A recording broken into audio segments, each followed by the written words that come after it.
700-800 साल से जो चीजें वफ होती रही, इस मुल्क में 1400 साल पहले इस्लाम आ गया थ्रू अरेबियन सी, केरला के मार्फत आया, नॉर्थ से आया।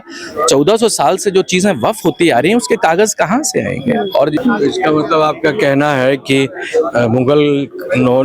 मुगलों ने जो शासन किया भारत में, इस्लामिक फंडामेंटलिस्ट जो भी थे, तो उन्होंने कोई रजिस्ट्रेशन का लॉ नहीं था उस टाइम, नहीं था इतना नहीं था, थोड़ा भाई हाँ ऐसा नहीं था। लगता है कि थोड़ी पढ़नी चाहिए आपको और नॉलेज एक्वायर कीजिए। लॉयर हैं आप, मेरे पास, मैं जमींदार का बच्चा हूँ, सैकड़ों मुगल कालीन मेरे हाँ, तो फिर आप पलट गए। क्या कहेंगे वकील साहब, चर्चा चली है सुप्रीम कोर्ट में, क्या कुछ हुआ है? क्योंकि लगातार ये बात सामने आ रही है कि केंद्र सरकार को झटका लगा है, जो भी ये आया है कि वक्फ बाय यूजर और इसमें गैर मुस्लिमों को क्यों शामिल करना है। नहीं, ऐसा कुछ नहीं है, जो ये गलतफहमी है कि झटका लगा है। सरकार तो खुद कह रही है कि जैसे जो रजिस्टर्ड हैं वक्फ के लोग हैं, ठीक है, और जो कोर्ट से डिसाइडेड हैं, तो हम उनको नहीं छेड़ेंगे। हाँ, लेकिन जो लोग के पास प्रॉपर कागजात नहीं है, जिसका रजिस्ट्रेशन नहीं हुआ है, जिसका सर्वे नहीं हुआ है, और जिसकी जो है कहीं से कोई जो है वक्फ बाय यूजर में आप जबरदस्ती किसी अन्य लोगों के प्रॉपर्टी को डिक्लेयर कर रहे हैं कि वक्फ की प्रॉपर्टी है। बिकॉज बहुत सारे मुसलमान के ही कई केसेस हैं जो केस पेंडिंग है, कोर्ट में पेंडिंग है, यू नो, तो उनके भी पीपल्स राइट्स का सवाल है, उनके लैंड राइट्स का सवाल है, उनके ह्यूमन राइट्स का सवाल है। उस पर भी चर्चा हुई कि क्या कि कोई कॉन्स्टिट्यूशन मतलब भगवान के नाम पर या अल्लाह के नाम पर या किसी नाम पर जबरदस्ती किसी की प्रॉपर्टी ले ले, हाँ, और लेकर जो है प्रॉपर्टी को मिशन और विजन जो है उसका नहीं यूज करती है, और तो ये तरीका गलत है, समझे ना। अगर आपकी चीज है, it must be giver and taker का एक रजिस्ट्रेशन होना चाहिए, और उसका जो है सर्वे होना चाहिए, गवर्नमेंट में एंट्री होनी चाहिए। इन तमाम इश्यूज पर बात चर्चा हुई। ठीक है वकील साहब, बने रहिए। सर क्या कहेंगे, क्या कुछ चर्चा चली है सुप्रीम कोर्ट में? क्या सच में केंद्र सरकार को झटका लगा है? क्योंकि केंद्र सरकार पे भी सवाल खड़े कर दिए सुप्रीम कोर्ट ने कि गैर मुस्लिमों को क्यों शामिल करना है। देखिए, आज सुप्रीम कोर्ट ने जो फैसला दिया, इट्स एन हिस्टोरिकल फैसला है, एक ऐतिहासिक फैसला है, इस मुल्क को बचाने वाला फैसला है। और उसने, सुप्रीम कोर्ट ने ये वाजे कर दिया आज कि भाई हम कोई भी, चाहे वो वक्फ बाय यूजर या किसी चैन में, उनकी कोई मदालखत नहीं करेंगे, और जो रजिस्ट्रेशन में कोई मदालखत नहीं करेंगे। अब उन्होंने 5-7 दिन का वक्त दिया है यूनियन को कि वो रिप्लाई फाइल करें, उसके बाद 5 मई को इसका अलग से सुनवाई होगी इसकी। तो क्या ये जो अभी आज का जो फैसला है, क्या ये हिंदू को खुश होना चाहिए, मुस्लिम को खुश होना चाहिए? क्योंकि यहाँ पे ये बात आ रही है कि मुस्लिम है वो नहीं, ये तो एक, इसमें कोई खुश नहीं होना। ये तो सदियों से जो चला आ रहा है परंपरा, वही इंटैक्ट रहेगी। ये तो एक इस मुल्क में एक खुराफात पैदा करने की चीज है, मतलब अस्थिरता पैदा हो जाती है इससे। जो सेंचुरीज से चला आ रहा है उसको आप कैसे बदल सकते हैं? भाई अगर आप इस कम्युनिटी को जानते हैं तो फिर आप उनको मंदिर में भी लाइए, उनको गुरुद्वारे में भी लाइए, उनको।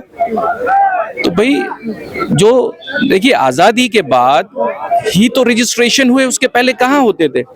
ठीक है ना, जब ब्रिटिशर्स आए तभी रजिस्ट्रेशन शुरू। जिनके रजिस्ट्रेशन नहीं थे तो वो कहाँ, वो भी वक्फ भी रहेगी, तो उसमें कोई मदालकत सुप्रीम कोर्ट की नहीं रहेगी। लगातार ये भी चीजें सामने आ रही है, सवाल उठाया जा रहा है कि इतने पुराने कागजात कहाँ से लाएंगे मुस्लिम समाज के लोग? 500 साल 300 साल पुराने। एग्जैक्टली, बिल्कुल, कहाँ से लाएंगे? देखिए, 700-800 साल से जो चीजें वफ होती रही, इस मुल्क में 1400 साल पहले इस्लाम आ गया थ्रू अरेबियन सी, केरला के मार्फत आया, नॉर्थ से आया। 1400 साल से जो चीजें वफ होती आ रही हैं, उसके कागज कहाँ से आएंगे? और जो 6-7 साल से जो वफ किए गई चीजें, उसके कागज कहाँ से आएंगे? कागज तो जब ब्रिटिशर्स यहाँ आए, उन्होंने जब रजिस्ट्रेशन की प्रक्रिया शुरू की, तभी तो रजिस्ट्रेशन शुरू, उसके पहले तो वो सारा वफ में ही माना जाएगा। इसका मतलब आपका कहना है कि मुगलों ने जो शासन किया भारत में, इस्लामिक फंडामेंटलिस्ट जो भी थे, तो उन्होंने कोई रजिस्ट्रेशन का लॉ नहीं था उस टाइम नहीं था, इतना नहीं था, थोड़ा भाई हाँ ऐसा नहीं मुझे था। लगता है कि थोड़ी पढ़नी चाहिए आपको और नॉलेज एक्वायर कीजिए, लॉयर हैं आप। मेरे पास, मैं जमींदार का बच्चा हूँ, सैकड़ों मुगल कालीन मेरे नहीं, तब थी। हाँ, तो फिर आप पलट गए, अभी पलट गए, ये देखिए। जो पर्सनल जो होता था, पर्सनल लोग बफ लिसन कर जाते थे लोग। वक्फ लॉ जो है मुस्लिम पहले था, इसका मिसला लिखा हुआ है कि जो भी कर रहा है उसकी डिटेल होनी चाहिए, ये सब चीजें। वक्फ लॉ जो है फर्स्ट टाइम भारत में जो है 1923 में आया है, ठीक है। और सिविल लॉ जो है, सिविल लॉ 1808 में बना, सीपीसी लॉ है। और सीपीसी लॉ सीधा कहता है कि किसी प्रकार की लैंड का ट्रांजैक्शन, चाहे डोनेशन हो, सेल डीड हो या एक्सचेंज हो, कुछ भी हो सकता है किसी भी फॉर्मेट में, तब आपको रिड्यूस टू द, हाँ, डिजिटल मीडिया, ठीक है ना। तो उसका जो है आपको एक जो है रिड्यूस टू द, उसका जो आप उर्दू में क्या कहते हैं पता नहीं, लेकिन उसका जो है एक प्रॉपर कागजात बनना चाहिए और कागजात में जो है लेने वाला और देने वालों की सहमति होनी चाहिए। ये तो और वक्त में पहले से हाँ, लिखा है कि पहले जो से ले रहा है, जो हाँ, दे रहा है, जो भी दोनों की सहमति चीजें होनी दोनों की सहमति होनी चाहिए, उसके और कागजात। 2023 के पहले से जो लैंड लॉ चल रहा है देश में, 1808 से सीपीसी लॉ चल रहा है। तो यानी 1808 के बाद ही तो 1923 में वक्फ का कानून आया।